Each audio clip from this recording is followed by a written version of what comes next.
Hvordan går det med hodet ditt? Vet du egentlig hva som foregår? Kjeft da. Hvorfor må du dukke opp nå? Faen. Er det du som har gjort det her? Kanskje.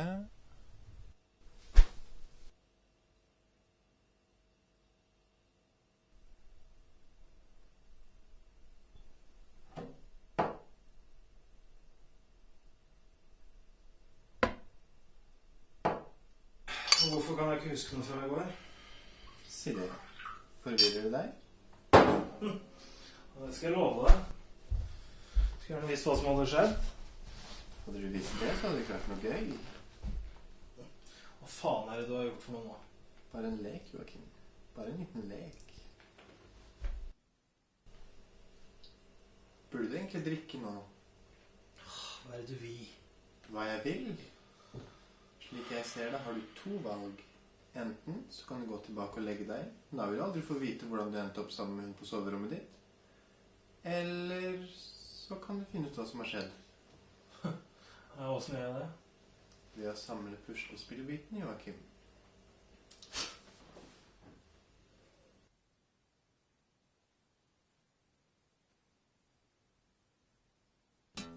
Det satt en mann på benken. I det han våknet, innså han at han hadde vært der en stund. Månen hadde kommet fram og kastet et blekt, beroligende lys fra en stjerneklar himmel. Han kikket rundt seg, men det var ikke en levende sjel å se. Det virket ikke som det var noen i bygningene rundt ham. Alt rundt ham virket livløst. Ikke engang trærne eller gresset virket levende. Han kunne ikke huske hvem han var, eller hva han hadde gjort.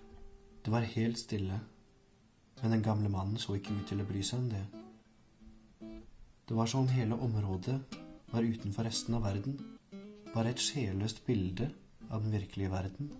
Likevel var det noe som føltes veldig ekte, tenkte mannen på benken.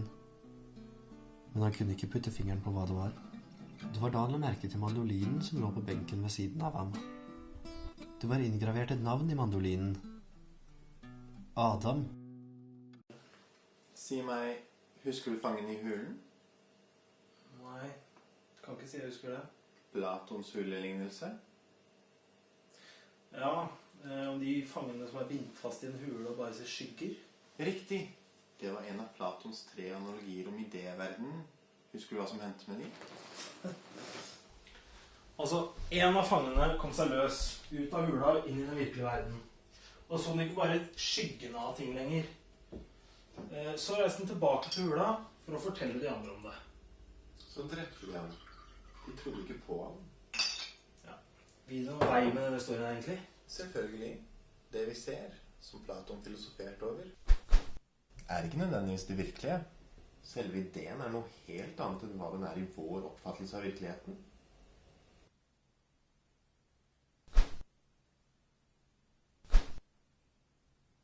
Ta kommunismen som et metaforisk eksempel. En fabelaktig og imponerende idé, men i virkeligheten så er det så mange eksterne faktorer som drar den ut fra ideenes sfære og inn i virkeligheten.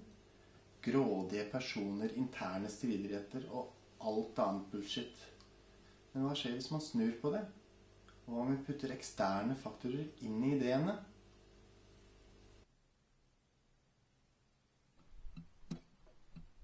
Adam hadde reist seg og gått bort fra benken. Nysgjerrigheten hans hadde lokket ham mot ei rute i det som så ut til å være et gammelt fabrikkbygg. Lenge sto han der og kikket gjennom glasset, som om han lette etter svar på de spørsmålene som fylte bevisstheten hans. Men det var ingen svar å finne på den andre siden av vinduet. Det var som å se inn i en tjukk tåke.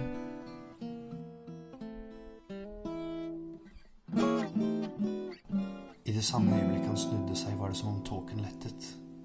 Han kunne huske noe. Så hva er det du prøver å fortelle meg? At for å virkeliggjøre en idé, så må jeg plassere eksterne faktorer i den? Hvordan i svarte er det mulig? Det går an. Ja, men jeg er ikke deg. Det du ber meg om nå er faktisk ikke mulig. Du må slutte å være så opphengt i hva som er mulig og ikke. Ja, ok da. La oss si at det går. Ja, hvordan gjør jeg det? Du må i hvert fall følge med. Jeg ba deg ikke om å gjøre det. Jeg spurte deg bare hva som ville skje dersom du puttet eksterne faktorer inn i en idé. Men det blir jo det samme som eksempelet ditt om kommunismen. En idé som blir ufullkommen fordi den gjennomføres i vår oppfatning og vår virkelighet. Nei, du tar feil. Det var ideen brakt inn i vår verden. Du må tenke motsatt.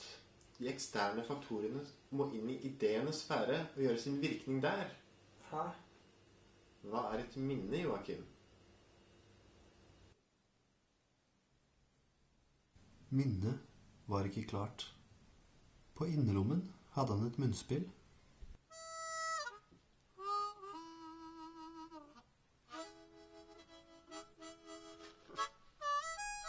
Mens han spilte, ble minnet tydeligere. Det var som om melodien fjernet tåken.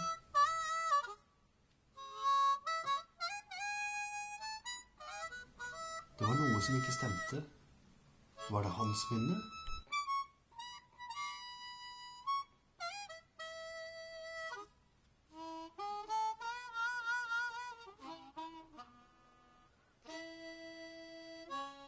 Plutselig ble minnet helt klart. Han husket en stemme. Minne er noe som alltid er diskutert blant filosofer. Minne er hendelser, personer og erfaringer som ikke skjer i nuet. Så derfor er det ikke basert på sanseinntrykk fra nåtiden, men tidligere persepsjoner. Vi minnes også hendelser som har skjedd, og ord som er ytret, så derfor er det heller ikke basert på ren fantasi. Men minner er svært ofte koblet til følelser. En spesifikk følelse du følte da minnet oppstod, gjør det enklere for deg å trekke det frem ved en senere anledning. Minner er utrolig viktig i den grad at det gjør deg unik som individ. Minner er din kunnskapsbase, som du igjen baserer dine valg på og resonerer ut ifra. Men minner er forskjellige. Noen er viktige, andre uviktige. Minner kan være falske eller være basert på språk og bilde. Alt dette gjør deg til den du er, hverken mer eller mindre. Men minnene utgjør ingenting med mindre du faktisk tar det i bruk. Så når jeg bruker minnene mine, så tilsetter jeg eksterne faktorer? Er det det du sier? Et minne er perfekt. Selv om du ikke husker det, så er det jo lagret i hodet ditt. Når du trekker frem et minne for å gjøre et valg, så tar du ikke i bruk ett singulært minne. I tillegg vil humør og sinnstilstand påvirke valget ditt. Derfor blir valget ditt påvirket av flere faktorer.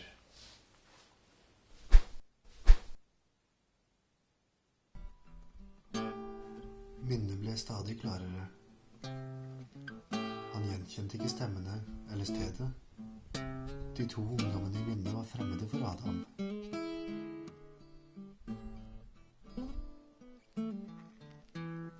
Det var først nå han forstod. På en måte var det trist, men han forstod. Det var noe underlig og vakkert ved nattehimmelen.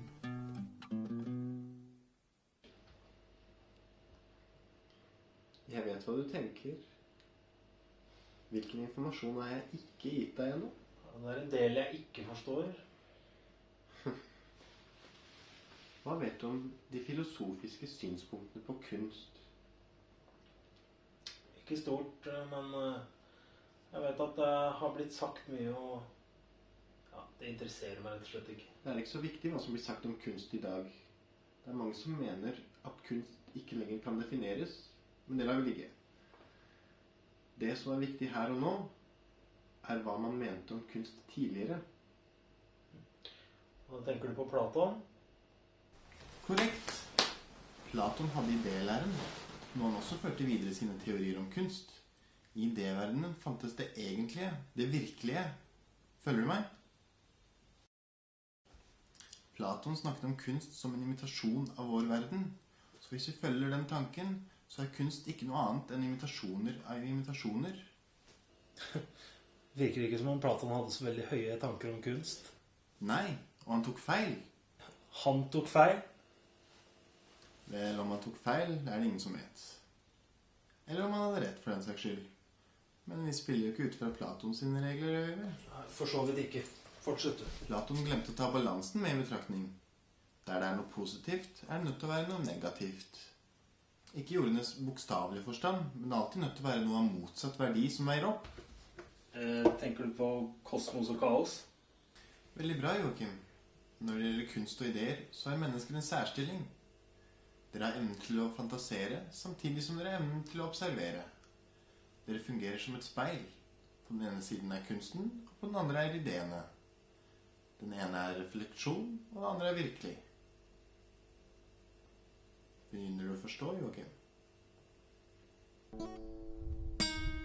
Det satt en mann på benken. Han hadde vært våken lenge nå. Så mye hadde forandret seg på så kort tid. Han begynte å bli trøtt nå.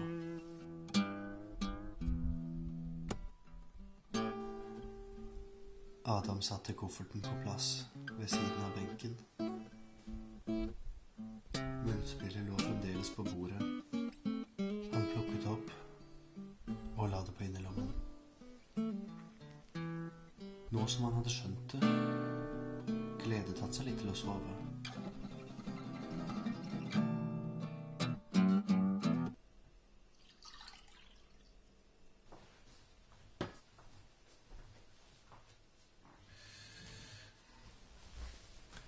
Vi har ingen mulighet til å påvirke ideene, men vi har mulighet til å påvirke kunsten. Hvorfor? Det ene er upåvirkelig, ergo må det andre være påvirkelig. Du spurte hva som ville skje hvis vi plasserte eksterne faktorer i dem. Men ifølge deg er det umulig. Men siden kunst og ideer er speilbilder av hverandre, så må vi plassere de eksterne faktorene inn i kunsten. Er det det du mener? At minner er de eksterne faktorene du snakker om? Husker du nå, Joachim? Rolig.